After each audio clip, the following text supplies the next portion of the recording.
دوسری حدیث ہے جس کے اندر جناب محمد رسول اللہ صلی اللہ علیہ وسلم کی طرف سے ہمیں یہ تعلیم ملتی ہے کہ 3 قسم کے ایسے لوگ ہیں، ثلاثۃ کلھم ضامن علی اللہ، 3 قسم کے ایسے لوگ ہیں وہ اللہ تبارک و تعالی کی ضمانت میں آ جاتے ہیں۔ سبحان اللہ، دیکھیں کتنے خوش نصیبی کی بات ہے، کتنا ہمارے لیے اس بات کے اندر پروفٹ رکھا ہوا ہے اللہ تبارک و تعالی نے۔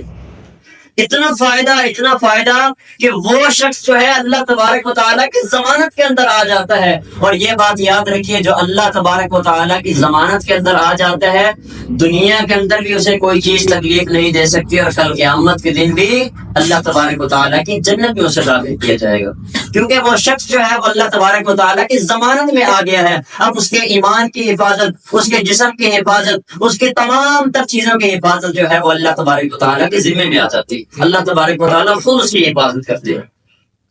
ثلاثۃ کلھم ضامن علی اللہ، 3 لوگ جو ہیں وہ اللہ تبارک و تعالیٰ کی ضمانت میں آ جاتے ہیں۔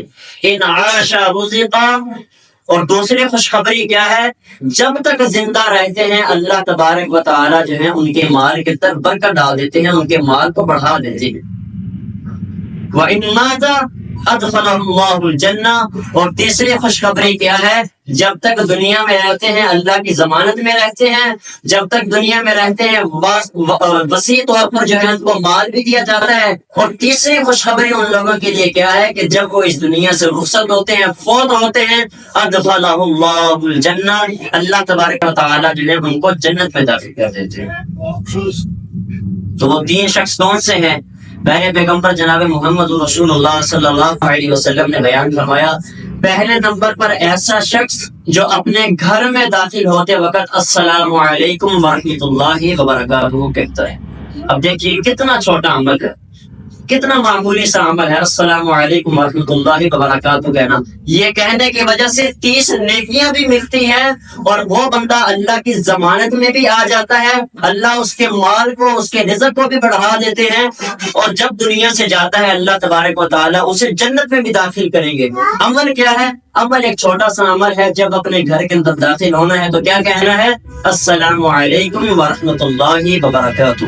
ایک اور حدیث کے اندر آتا ہے، جناب محمد رسول اللہ صلی اللہ علیہ وسلم نے بیان فرمایا، افشوا السلام واطعموا الطعام واصلوا الارحام تدخلوا الجنۃ بالسلام، تم سلامتی کو عام کرو، جب بھی ایک دوسرے سے ملتے ہو، یہ ہیلو، یہ ہائے، یہ اوئے، ایک دوسرے کو جو تم اشاروں کے ساتھ بلاتے ہو ان کو ختم کرو، اور سلامتی کو عام کرو۔ جب بھی کسی کو بلاؤ یا کسی کے پاس جاؤ، السلام علیکم ورحمۃ اللہ وبرکاتہ کہو۔